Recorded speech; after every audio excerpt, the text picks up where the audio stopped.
Do you believe in coincidences? I don't, but if you disagree with me, please don't fly off the handle.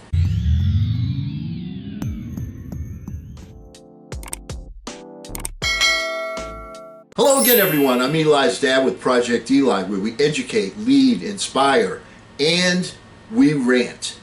Today is a rant day.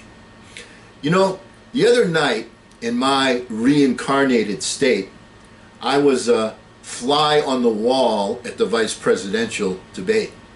I mean, literally. Did you see me land on Vice President Pence's head and remain there for a full 2 minutes? No coincidence. I love to land in places where there is no movement. Without a national game plan to solve this virus, that is, no substantial national policy for 8 months, I have been buzzing around Washington without the fear of getting swatted.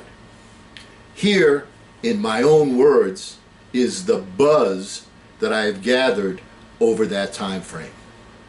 You know, my journey actually started out as a flyby, but it became quickly apparent that I could have a tremendous amount of fun if I became a fly in the ointment. Right from the beginning, I knew that if there was not full disclosure about the severity of this virus, sparks would fly. And I was right on that, wasn't I? The powers that be didn't want to disclose the potential harm because that would cause panic. People would fly off the handle. There was certainly some truth to that train of thought, as evidenced by those of you that found yourselves coming up short because you couldn't obtain the proper paperwork to help you finish your personal hygiene in a very sensitive area. Why do Americans always resort to hoarding toilet paper when sparks fly? But I digress.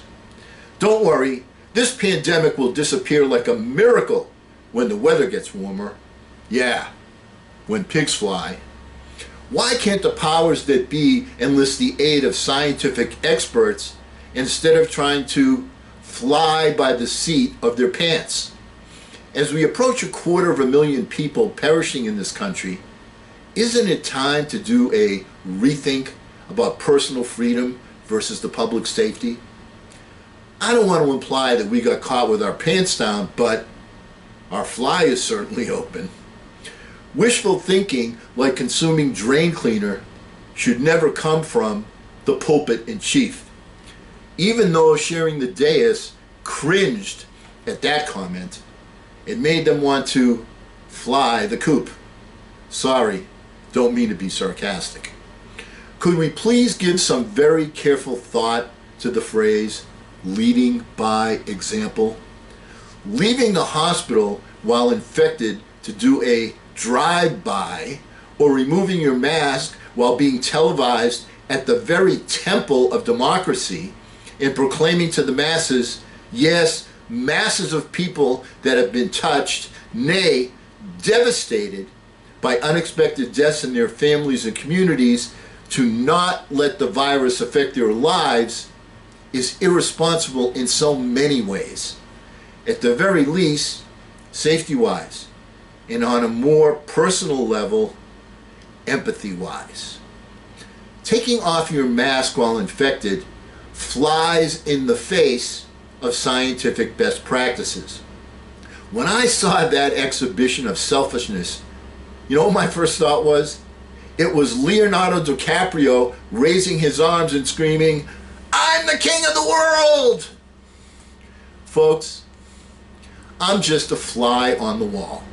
But it is clear to me that if we want to get our lives back under control, we must wake up and fly right. We must lock arms, figuratively of course, and apply legal pressure, parental pressure, peer pressure, and patriotic fervor to combat the enemy in this war. Didn't we do that during World War II by appropriate rationing? We were all united in a noble cause for freedom back then. People didn't whine about the sacrifices. There was passion. Excuse me. There was passion to the ration. That's the mindset that we must embrace today, here, right now. You know, when you get to be a senior, you start to savor each and every day you're blessed to be above ground. Or, to say it differently, your immunity to medical calamities disappears.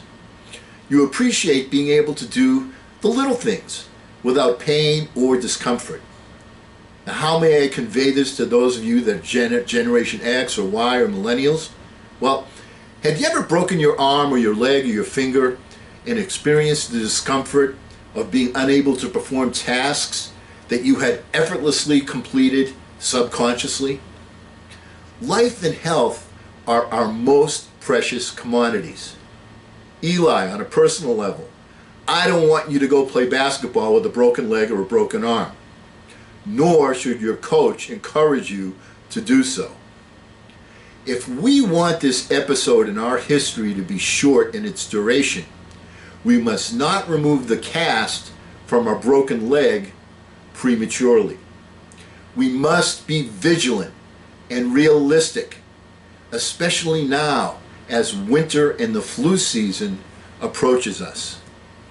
It is the only way that history will record that we passed this pandemic test with flying colors. Just as denial doesn't work in your personal life, denial doesn't work in a national policy. Let's not deny that there is systematic injustice in this country. Let's not deny that global warming is challenging us with unprecedented weather events and forest fires. Let's not deny that the number of virus-infected people is rising at the very worst time, just as the season changes. Let's not deny that the war in which we find ourselves embroiled is taking more prisoners of war, not fewer. We must rally with discipline and compassion. Just because you have hoarded a substantial amount of toilet paper for personal use, that doesn't mean that you're on a roll. And that's the buzz from this fly on the wall. And because we will never end a rant on a philosophical note, let's get out there and take charge! I'm Eli's dad.